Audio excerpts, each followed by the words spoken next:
السلام علیکم ناظرین، وفاقی بجٹ 2026-23 کے حوالے سے سرکاری ملازمین، مسلح افواج اور پنشنرز کے لیے انتہائی اہم تجاویز سامنے آئی ہیں۔ اگر آپ سرکاری ملازم ہیں یا آپ کی کار میں کوئی پنشنر موجود ہے تو یہ خبر آپ کے لیے انتہائی اہم ہو سکتی ہے۔ دستاویز کے مطابق حکومت 1 جولائی 2026 سے نئے پے اسکیل 2026 متعارف کرانے پر غور کر رہی ہے۔ اس کے ساتھ اڈہاک ریلیف الاؤنس 2022 اور اڈہاک ریلیف الاؤنس 2025 کو بنیادی تنخواہ میں ضم کرنے کی تجویز بھی شامل ہے، جس سے ملازمین کی بنیادی تنخواہ میں اضافہ ہو سکتا ہے۔ اس کے علاوہ تمام وفاقی ملازمین کو موجودہ بنیادی تنخواہ پر 7% اڈہاک ریلیف جو ہے وہ دیا جا رہا ہے، یعنی اس کی تجویز ہے۔ ڈسپیرٹی ریڈکشن الاؤنس بھی ان ملازمین کو جاری رکھنے کی سفارش کی گئی ہے جو پہلے سے یہ الاؤنس حاصل کر رہے ہیں۔ آمد و رفت کے اخراجات میں اضافے کو مد نظر رکھتے ہوئے کنوینس الاؤنس میں 50% اضافے کی تجویز بھی سامنے آئی ہے۔ اس طرح خصوصی کنوینس الاؤنس کو 6,000 روپے سے بڑھا کر 10,000 روپے ماہانہ کرنے کی سفارش کی گئی ہے۔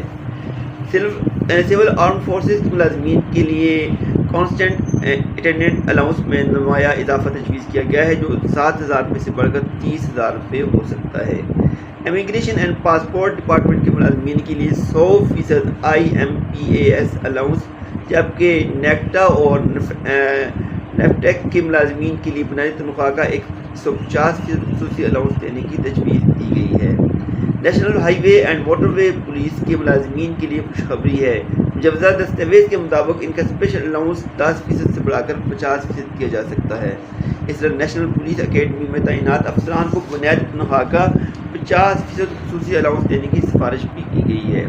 اب بات کرتے ہیں پینشنر کی۔ مجوزہ بجٹ دستاویز کے مطابق پینشنر کی بنیادی پینشن میں 7% اضافے کی تجویز دی گئی ہے، جس سے لاکھوں ریٹائرڈ ملازمین کو کچھ ریلیف مل سکتا ہے۔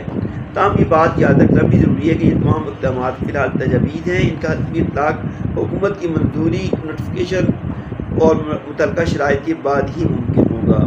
اچھا، اس میں ابھی آپ کے ساتھ میں جو ہے ایک ویڈیو شیئر کرنے جا رہا ہوں، یہ وفاقی وزیر ڈاکٹر طارق فضل چودھری کی ہے، اور جتنے بھی ابھی میں نے یہ اقدامات بتائے ہیں آپ کو، اس حوالے سے انہوں نے اس بات کی یقین دہانی کروائی ہے۔ یہ سارے کے سارے اقدامات جو ہیں وہ چونکہ مذاکرات ہوئے تھے باجوہ صاحب کی سربراہی میں، رانا ثناء اللہ خان اور جو ہے طارق فضل چودھری، یہ لوگ حکومت کی طرف سے یہ مذاکرات ہوئے، اور انہوں نے اس میں یہ کہا ہے کہ ویڈیو کے دوران کہ ہم نے 90% قریب جو ہے وہ مطالبات وہ کمیٹی کے جو ملازمین کے مطالبات ان کو پورا کر دیا ہے۔ تو آپ اب اس چیز کی یقین دہانی کے لیے کہ واقعی یہ حکومت یہ سارے کے سارے کام اقدامات کرنے جا رہی ہے، یہ طارق فضل چودھری صاحب کی اسپیچ سن لیں۔ تو میں دوبارہ ادھر آتا ہوں کہ جب ہمارے یہ 10 درجن سے زیادہ مذاکرات ہوئے، ڈائلاگ ہوئے، اس میں آپ کے 90% سے زائد مطالبات جتنے بھی باجوہ صاحب بتا رہے ہیں، یہ تمام الاؤنسز، تنخواہ کی بات ہوئی، یہ سارے آپ کے مکمل ہو چکے ہیں۔ 15% ڈسپیرٹی بالکل آج کے بجٹ میں شامل تھی، یہ کنوینس الاؤنس آج کے بجٹ میں بالکل یہ اپروو ہوا ہے۔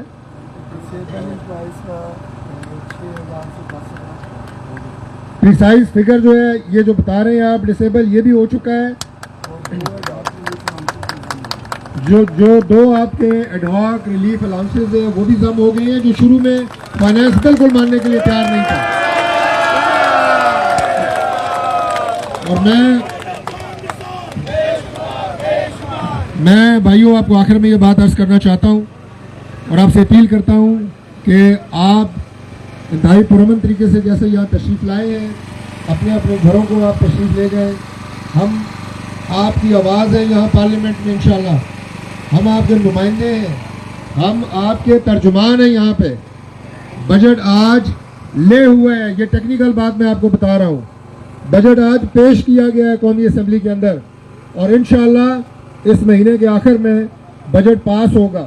تو یہ جو بیچ میں 15 سے 20 دن لگیں گے بجٹ پاس ہونے پہ، اس کے بجٹ کے ایک ایک نقطے کے اوپر بات ہوگی، بحث مباحثہ ہوگا۔